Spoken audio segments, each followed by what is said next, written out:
Hello welcome back to my channel Yoga Gowda vlogs. ಎಲ್ಲರೂ ಹೇಗಿದ್ದೀರಾ? ಚೆನ್ನಾಗಿದ್ದೀರಾ ಅಂದ್ಕೊಂಡಿದ್ದೀನಿ. ನಾನಂತೂ ತುಂಬ ಖುಷಿಯಾಗಿದ್ದೀನಿ. ಆ್ಯಂಡ್ ಲಾಸ್ಟ್ ವೀಡಿಯೋಲಿ ಹೇಳಿದ್ದೆ ಅಲ್ವಾ, ದಾಂಡೇಲಿಯಲ್ಲಿ ರೆಸಾರ್ಟ್ ಬುಕ್ ಮಾಡ್ಕೊಂಡಿದ್ದೀವಿ ಅಂತ. ಸೊ ನಾವು ಹೋಗ್ತಿರೋ ರೆಸಾರ್ಟ್ ನೇಮ್ ಬಂದು ಗ್ರೀನ್ಲ್ಯಾಂಡ್ ಜಂಗಲ್ ಸ್ಟೇ ಅಂತ. ತುಂಬ ಚೆನ್ನಾಗಿದೆ ನೇಚರು ಎಲ್ಲ, ಆ್ಯಂಡ್ ಇವನ್ ಹಾಸ್ಪಿಟಾಲಿಟಿನೂ ಅಷ್ಟೇ ತುಂಬ ಚೆನ್ನಾಗಿದೆ. ಪ್ರೈಸ್ ಡೀಟೇಲ್ಸ್ ಕೊಡೋದಾದರೆ ಪರ್ ಪರ್ಸನ್ಗೆ 2000 ರುಪೀಸ್ ನಾವು ಪೇ ಮಾಡಿದ್ವಿ. ಇಂಡೋರ್ ಆ್ಯಕ್ಟಿವಿಟೀಸ್ ಬಗ್ಗೆ ಹೇಳೋದಾದರೆ ಆರ್ಚರಿ ಇತ್ತು, shuttle, then swimming pool use ಮಾಡ್ಕೋಬೋದಿತ್ತು, ರೈನ್ ಡ್ಯಾನ್ಸು, ಫೈರ್ ಕ್ಯಾಂಪ್ ಇತ್ತು, ಆ್ಯಂಡ್ ಟ್ರೆಕ್ಕಿಂಗ್ ಇತ್ತು. Mainly 3 times unlimited food. Extra food ಏನಾದರೂ ಬೇಕು ಅಂತಂದರೆ ಎಕ್ಸ್ಟ್ರಾ ಅಮೌಂಟ್ ಪೇ ಮಾಡಿ ತೊಗೋಬೋದಿತ್ತು. ಔಟ್ಡೋರಲ್ಲಿ ವಾಟರ್ ಗೇಮ್ಸ್ ಸಹ ಇದರಲ್ಲೇ ಇನ್ಕ್ಲೂಡೆಡ್ ಆಗಿತ್ತು. ಅದರಲ್ಲಿ 5 ಏನೋ ಇನ್ಕ್ಲೂಡೆಡ್ ಇತ್ತು. ಬಟ್ ಆದರೆ 1 ಆ್ಯಕ್ಟಿವಿಟಿಗೆ ನಾವು ಎಕ್ಸ್ಟ್ರಾ ಪೇ ಮಾಡಬೇಕು. ಜಿಪ್ ಲೈನ್ಗೆ 200 ರುಪೀಸು. ರಿಮೈನಿಂಗ್ 4 ಇದರಲ್ಲೇ ಇನ್ಕ್ಲೂಡೆಡ್ ಇತ್ತು. ರಿವರ್ ರಾಫ್ಟಿಂಗು, ಜಾರ್ಬಿಂಗು, ಬೋಟಿಂಗು, ಕಾಯಕಿಂಗ್ ಎಲ್ಲ ಇದರಲ್ಲೇ ಇನ್ಕ್ಲೂಡೆಡ್ ಇತ್ತು. ಟೋಟಲ್ 2000 ರುಪೀಸ್ ಇಷ್ಟೆಲ್ಲ. ರೆಸಾರ್ಟ್ ರೀಚ್ ಆದಮೇಲೆ ಲಗೇಜ್ ತುಂಬ ಇತ್ತು, ಅದನ್ನೆಲ್ಲ ರೂಮ್ಗೆ ತೊಗೊಂಡೋಗಿ ಇಡ್ತಾಯಿದ್ದೀವಿ ಈಗ. ನಾನು ಮತ್ತು ಐಶ್ವರ್ಯ, ಮಮತಾ 3 ಜನ ಸೇರ್ಕೊಂಡು ರೂಮ್ ಟೂರ್ ಮಾಡೋಣ ಅಂದ್ಕೊಂಡ್ವಿ. ಎಷ್ಟು ಫನ್ನಿ ಆ್ಯಂಡ್ ಎಷ್ಟು ಕೆಟ್ಟದಾಗಿ ಮಾಡಿದ್ದೀವಿ ಅಂತ ನೀವು ಕಮೆಂಟ್ ಮಾಡಿ ಹೇಳಬೇಕು. ಹಾಯ್ ಐಶ್ವರ್ಯ. ಟಿ ವಿ ಇದೆ, ಫ್ಯಾನ್ ಇದೆ, ಲೈಟ್ಸ್ ಇದೆ, ಎಲ್ಲ ಇದೆ ನೋಡ್ಕೊಂಡು ಫ್ರೆಂಡ್ಸ್. ಬಟ್ ರೂಮ್ಸ್ ಮಾತ್ರ ತುಂಬ ಚೆನ್ನಾಗಿದೆ, ಇಷ್ಟ ಆಗಿದೆ. ಸಾಕು, ನನಗೆ ಇಷ್ಟ ಅಷ್ಟೇ. ಈ ಕಡೆ ವಾಶ್ರೂಮ್ ಇದೆ, ಹೊರಗಡೆನೂ ವ್ಯೂ ಚೆನ್ನಾಗಿದೆ. ಹೊರಗಡೆ ನೇಚರ್ ತುಂಬ ಚೆನ್ನಾಗಿದೆ. ಇದೆಲ್ಲ ಬ್ಯಾಂಬು ಅನ್ಸುತ್ತೆ ಅಲ್ವಾ? ಅಲ್ಲ, ಅಡಿಕೆ ಮರ. ಖಾಲಿ ಫ್ರಿಜ್ಜು, ಈ ಕಡೆ ಸ್ಟೋರೇಜ್ ಸ್ಪೇಸ್.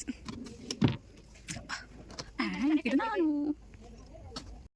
ಲಗೇಜ್ ಎಲ್ಲ ರೂಮಲ್ಲಿ ಇಟ್ಟಾದಮೇಲೆ ಫಸ್ಟ್ ಬಂದೆಲ್ಲ ಲಂಚ್ ಮಾಡ್ಕೊಂಡ್ವಿ. ಲಂಚ್ ತುಂಬ ಚೆನ್ನಾಗಿತ್ತು. ಎಲ್ಲ ಐಟಮ್ಸೂ ಅಷ್ಟೇ, ರೈಸು, ಚಪಾತಿ, ಪ್ರತಿಯೊಂದು ಐಟಮ್ಮು ತುಂಬ ಅಂದರೆ ತುಂಬ ಚೆನ್ನಾಗಿತ್ತು. ಊಟ ಆದಮೇಲೆ ರೆಸ್ಟ್ ಮಾಡಿ ಸ್ವಲ್ಪ ಫ್ರೆಶ್ ಅಪ್ ಆಗಿ ಹೋಗಿದ್ದೆ ಪೂಲ್ಗೆ. ನಾವು ಫುಲ್ ಸ್ವಿಮ್ ಮಾಡಿ ಎಂಜಾಯ್ ಮಾಡಿದ್ವಿ. ಆ್ಯಂಡ್ ನೆಕ್ಸ್ಟ್ ರೈನ್ ಡ್ಯಾನ್ಸ್ ಅಷ್ಟೇ. ನಾವೇ ಫಸ್ಟ್ ರೈನ್ ಡ್ಯಾನ್ಸ್ಗೆ ಹೋಗಿದ್ದು. ಐ ಥಿಂಕ್ ಅರೌಂಡ್ 6ವರೆಗೂ ಯಾರೂ ಬಂದಿರಲಿಲ್ಲ. ಅವರೆಲ್ಲ ವಾಟರ್ ಗೇಮ್ಸ್ ಆಡೋದಕ್ಕೆ ಹೋಗಿದ್ರು, ರಿವರ್ ರಾಫ್ಟಿಂಗು ಅದೆಲ್ಲ. ನಾವು ಹೋಗಿರಲಿಲ್ಲ. ನಾವು ಚೆಕ್ ಇನ್ ಆಗೋದು ಲೇಟ್ ಆಯ್ತಲ್ವ, ಸೊ ಅದಕ್ಕೆ ನಾವು ಫುಲ್ ರೈನ್ ಡ್ಯಾನ್ಸ್ ಮಾಡಿ ಸ್ವಿಮ್ಮಿಂಗ್ ಪೂಲ್ ಯೂಸ್ ಮಾಡ್ಕೊಂಡ್ವಿ. ಅದಾದಮೇಲೆ ಫೈರ್ ಕ್ಯಾಂಪು ಅದೆಲ್ಲ ಇತ್ತು.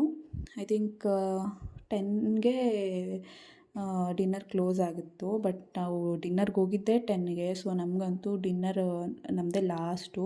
ಸೊ ನನಗೆ ಡಿನ್ನರ್ ಒಂಚೂರು ಇಷ್ಟ ಆಗಲಿಲ್ಲ. ಫುಡ್ಡು ಯಾವುದೂ ಟೇಸ್ಟೇ ಸಿಗಲಿಲ್ಲ, ಆ್ಯಂಡ್ ಎಲ್ಲ ತಣ್ಣಗಾಗ್ಬಿಟ್ಟಿತ್ತು. ಇನ್ನೇನು ಮಾಡೋಕ್ಕಾಗಲ್ಲ, ಅದು ತಿನ್ನಲೇಬೇಕು. ಸೊ ಸ್ವಲ್ಪ ತಿಂದ್ವಿ. ಆ್ಯಂಡ್ ಮಾರ್ನಿಂಗು 7ಗೇನೋ ಟ್ರೆಕ್ಕಿಂಗ್ ಕರ್ಕೊಂಡೋದ್ರು. ನಿಜ ಟ್ರೆಕ್ಕಿಂಗ್ ಮಾತ್ರ ಸಕ್ಕತ್ತಾಗಿತ್ತು. ನಾನು ಅಕ್ಕ ಎಲ್ಲ ಏನು ಅಂದ್ಕೊಂಡಿದ್ವಿ ಅಂದರೆ ಟ್ರೆಕ್ಕಿಂಗ್ ಹೋಗೋದು ಬೇಡ, ಬಿಕಾಸ್ ರೈನ್ ಡ್ಯಾನ್ಸ್ ಎಲ್ಲ ಆಡಿ ಕಾಲು ಸಕ್ಕತ್ತು ನೋವ್ತಾಯಿತ್ತು. ಸೊ ರೆಸ್ಟ್ ಮಾಡೋಣ ಅಂದ್ಕೊಂಡಿದ್ವಿ. ಬಟ್ ಗೊತ್ತಿಲ್ಲ, ಅವ್ರು ಬಂದು ಕರೆದ್ರು, ಟ್ರೆಕ್ಕಿಂಗ್ ಯಾರಾದರೂ ಬರ್ತೀರಾ ಅಂತ ಬಂದು ಕೇಳಿದ್ರು ನಮ್ಮನ್ನು. ಸರಿ, ಒಂದು 5 ಮಿನಿಟ್ಸ್ ಅಂತ ಹೇಳಿಬಿಟ್ಟು ಯೋಚನೆ ಮಾಡ್ಕೊಂಡು ಕೂತಿದ್ವಿ. ಇರಲಿ ನಡಿ ಹೋಗೋಣ ಅಂದ್ಬಿಟ್ಟು ಬಂದುಬಿಟ್ವಿ. ಐ ಥಿಂಕ್ 1 ಕಿಲೋಮೀಟರ್ ಏನೋ ಕರ್ಕೊಂಡು ಹೋಗಿದ್ರು. ಬಟ್ ಈ ನೀರು ನೋಡಿದ್ಮೇಲಂತೂ ನಿಜ ಬಂದಿದ್ದಕ್ಕೂ ಸಾರ್ಥಕ ಅಂತ ಅನ್ನಿಸ್ತು. ತುಂಬ ಅಂದರೆ ತುಂಬ ಚೆನ್ನಾಗಿದೆ.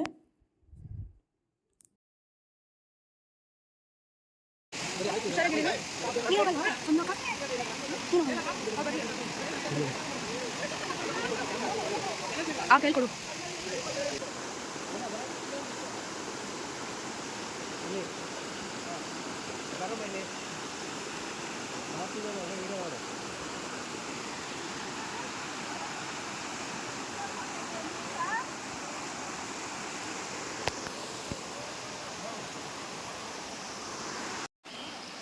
ಕರೀತಿದ್ದಾರೆ, ಬನ್ನಿ.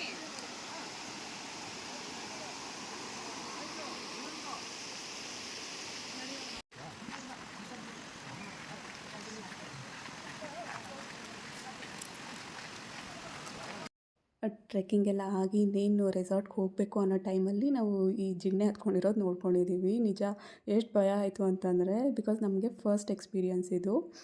ಆ್ಯಂಡ್ ನೆಕ್ಸ್ಟ್ ವೀಡಿಯೋ ರಿವರ್ ರಾಫ್ಟಿಂಗ್ದಿರುತ್ತೆ. ಸೊ ವೆಯ್ಟ್ ಮಾಡ್ತಾಯಿರಿ, ಅದಂತೂ ಬೆಸ್ಟ್ ಎಕ್ಸ್ಪೀರಿಯನ್ಸು. ಈ ವಿಡಿಯೋ ಏನಾದರೂ ಇಷ್ಟ ಆದರೆ ಪ್ಲೀಸ್ ಸಬ್ಸ್ಕ್ರೈಬ್ ಮಾಡಿ. Thank you, bye.